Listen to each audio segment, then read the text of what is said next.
ಅಂದ್ರೆ ಅಂದ್ರೆ ನನ್ಗೇನು ಗೊತ್ತಿಲ್ಲ ಇದ್ರ ಬಗ್ಗೆ. ಮತ್ ನಾನು ಮೋಸದ ಬಗ್ಗೆ ಮಾತಾಡಿದಾಗ ನೀನ್ ಯಾಕೆ ಶಾಕ್ ಆದೆ?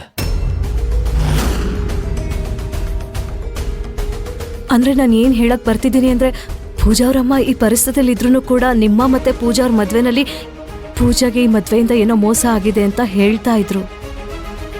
ಅಂದ್ರೆ ನನಗೆ ಗಾಬರಿ ಆಗತ್ತಲ್ವಾ?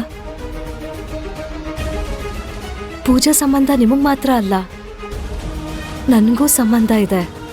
ಪೂಜಾ ಬರೀ ನಿಮ್ ಹೆಂಡತಿ ಅಲ್ಲ, ನನ್ ಗೆಳತಿ, ನನ್ ತಂಗಿ ತರ ಆಗ್ಬಿಟ್ಟಿದ್ದಾಳೆ ಅವಳು. ಈಗ ನೀವೇ ಹೇಳಿ, ನನಗೆ ಗಾಬರಿ ಆಗದೆ ಇರುತ್ತಾ?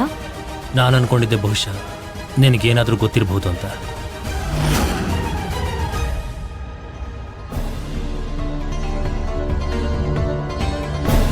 ಅರೆ, ಇವರಿಬ್ರು ಎಲ್ಲಿ ಹೋದ್ರು?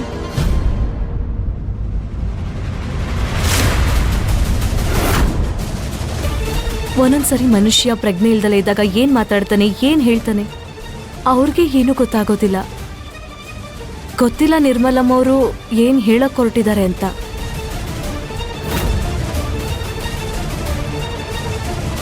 ಹೇಗೂ ಕೂಡ ಆಗಿರ್ಬೋದಲ್ಲ ಗಗನ್ ಅವರೇ, ಅವ್ರ ತಾಯಿ ಮನ್ಸೊಲ್ಸೋದಕ್ಕೆ ಪೂಜಾನೇ ಏನಾದ್ರೂ ಈ ತರ ಒಂದು ಮಾತಾಡಿರ್ಬೋದಲ್ವಾ?